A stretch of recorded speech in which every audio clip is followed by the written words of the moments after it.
Hello friends, how are you? I think all are fine. कई सारे बच्चे जिनका कि ईएमआरएस में रह गया था या फिर जो अपनी जो फ्यूचर में वैकेंसी आने वाली है ईएमआरएस की, उनकी तैयारी कर रहे हैं। तो उन बच्चों के कमेंट आए हुए थे कि मैम आपका क्या स्कोर था, कितना लेना ज़रूरी है, क्या स्ट्रेटजी होनी चाहिए पास करने के लिए इसको।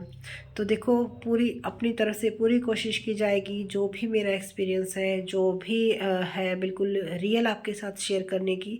अगर आपकी कोई भी डाउट है, क्वेरी है, आप कमेंट सेशन में पूछ सकते हो।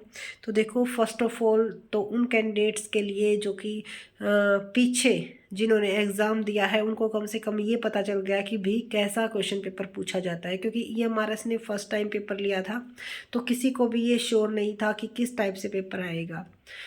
तो उन बच्चों को पता चल गया होगा कि किस टाइप से पेपर आता है, उन्होंने कि क्या क्या इसमें गलतियाँ की। तो उन चीज़ों को ज़रूर ध्यान में रखिएगा जब नेक्स्ट एग्ज़ाम की प्रिपरेशन करो, ठीक है। और जिन बच्चों ने ये एग्ज़ाम नहीं दिया, तो वो बच्चे एक बार प्रीवियस ईयर क्वेश्चन पेपर को ज़रूर देख ले, ताकि आपको एक आइडिया लग जाए कि भाई किस तरह से पेपर आता है। और एक पेपर की आप स्टार्टिंग कर सको, तैयारी की आप स्टार्टिंग कर सको कि कैसे तैयारी करनी है, कैसे क्वेश्चन पूछे जाते हैं, ठीक है। तो इसमें हम ये तो कह नहीं सकते कि भी ज़्यादा डीपली क्वेश्चन पूछे गए थे, क्योंकि फर्स्ट टाइम लिया गया था। तो क्वेश्चन हर एक एग्ज़ाम में ऐसे ही पूछे जाते हैं। ऐसा नहीं है कि डीएसएसबी के लिए आपको कुछ अलग से प्रिपरेशन करनी पड़ेगी, एमआरएस के लिए आपको कुछ अलग से प्रिपरेशन करनी पड़ेगी, जी नहीं। बस थोड़ा बहुत डिफरेंस होता है। जैसे इसमें क्वालिफाई नेचर का होना ज़रूरी है, इट मीन्स हिंदी और इंग्लिश क्वालिफाई होनी ज़रूरी है। इस चीज़ को बिल्कुल भी आप ये मत मान के चलिएगा कि 4 नंबर ऐसे ही आ जाएंगे। 40% आपके, यानी कि 10 में से 4 नंबर जो लेने होते हैं वो आपको ऐसे ही आ जाएंगे, जी नहीं। आपको तैयारी करनी होगी, और बिल्कुल ये मान के तैयारी करनी होगी कि भाई, क्योंकि ये अगर आपके क्वालिफाई नहीं हुए तो आपकी जो सब्जेक्ट जो बेस है वो किसी भी, बिल्कुल आप ये मान सकते हो वो वेस्ट है आपकी। जितनी आपने तैयारी की, जितनी आपने स्टडी की, वो सारी की सारी बेकार है। आपने अगर नहीं देखा होगा, जो पीछे जो बच्चे एग्ज़ाम दे के आए हैं उनके कमेंट भी आए हुए थे। किसी के 102 नंबर थे, किसी के 98 नंबर थे, किसी के 95 नंबर थे, लेकिन इंग्लिश में क्वालिफाई नहीं कर पाए।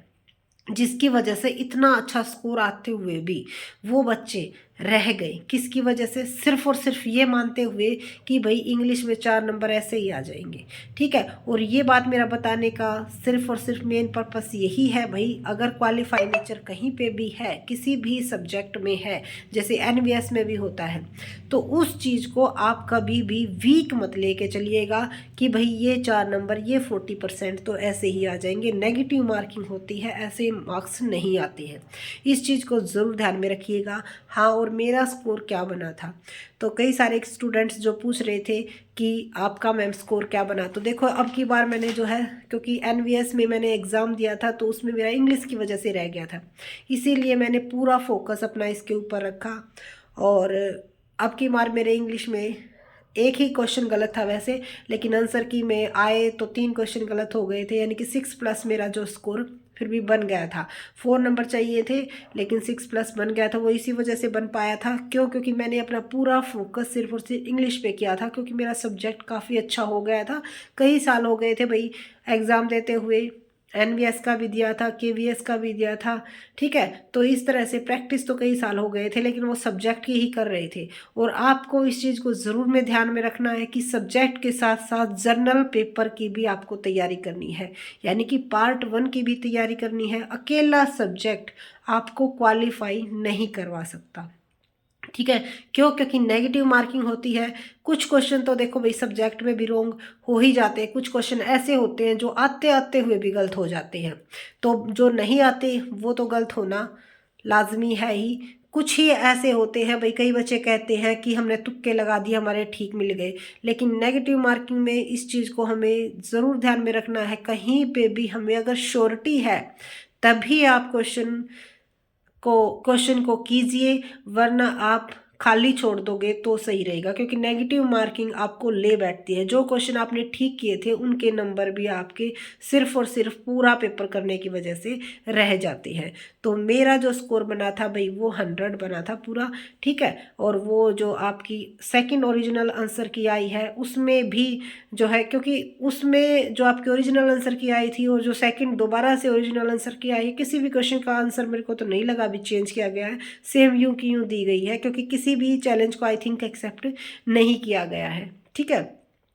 तो जो बच्चे पूछ रहे थे कि मैम ईएमआरएस की तैयारी करनी है, क्या स्ट्रेटजी रहनी चाहिए, तो देखो भाई स्ट्रेटजी तो वही है, आपके सब्जेक्ट के अकॉर्डिंग है।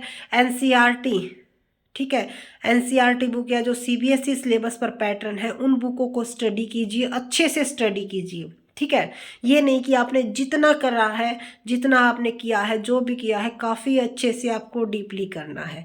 ये नहीं कि ऊपर ऊपर से कर लिया, बिल्कुल direct line to line question पूछे जाते हैं, ठीक है। कई बार तो ऐसा होता है जो हमने क्वेश्चन, कोई भी बुक हो, कोई स्पेशल बुक नहीं है भाई, कई बार तो ऑप्शन भी सेम आ जाते हैं। जैसे अब आपने इंग्लिश में देखा होगा, अगर किसी ने टेक्स्ट बुक से या फिर एक दो और ऐप है उनसे अगर किसी ने अपने मॉक टेस्ट लगाए होंगे तो ऑप्शन भी यूं के यूं सेम आए हुए थे। क्यों? क्योंकि क्वेश्चन बन के कहाँ से आते हैं, बुक ही से बन के आएंगे, ठीक है।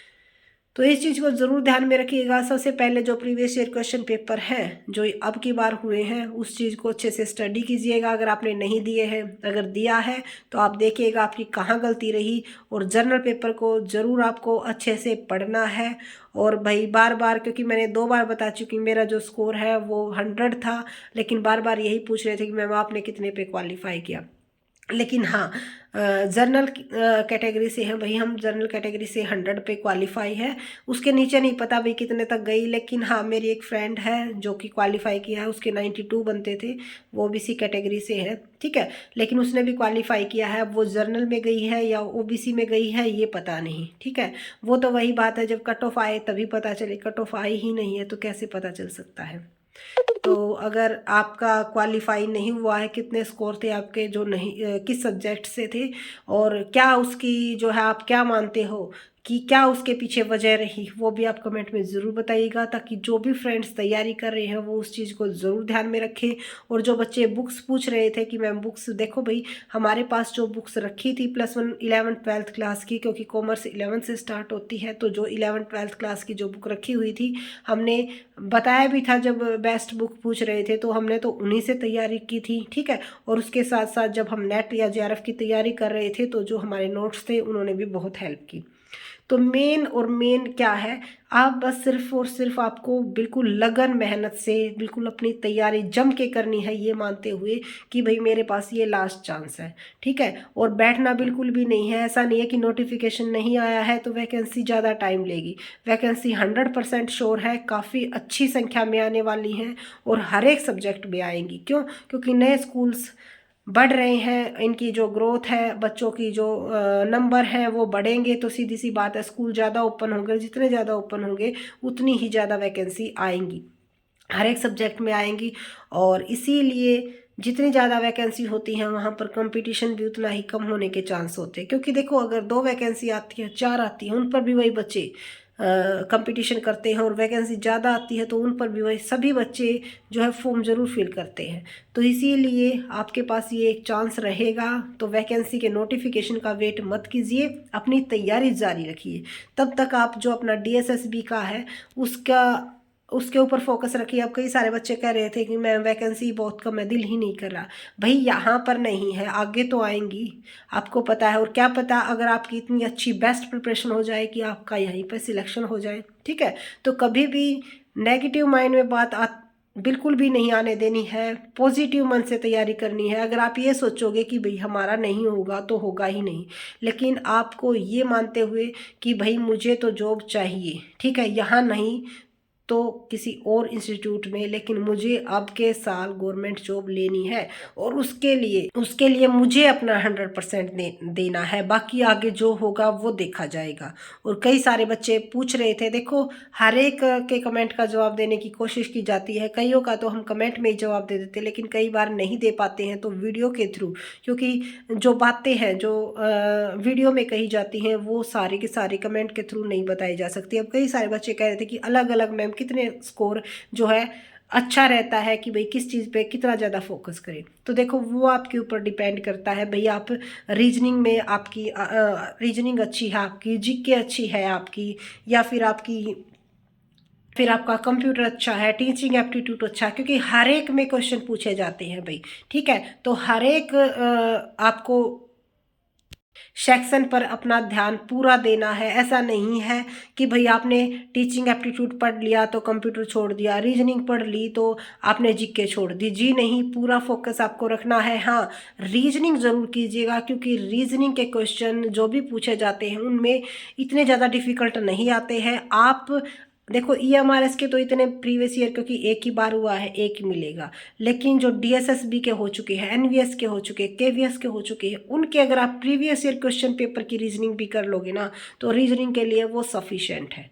ठीक है, क्योंकि उसी टाइप के क्वेश्चन बार बार पूछे जाते हैं। इस चीज़ को आप ज़रूर ध्यान में रखिएगा। इसमें आप अच्छा स्कोर कर सकते हो अगर आपका मैथ्स अच्छा है। ठीक है, अगर आपकी रीजनिंग अच्छी है।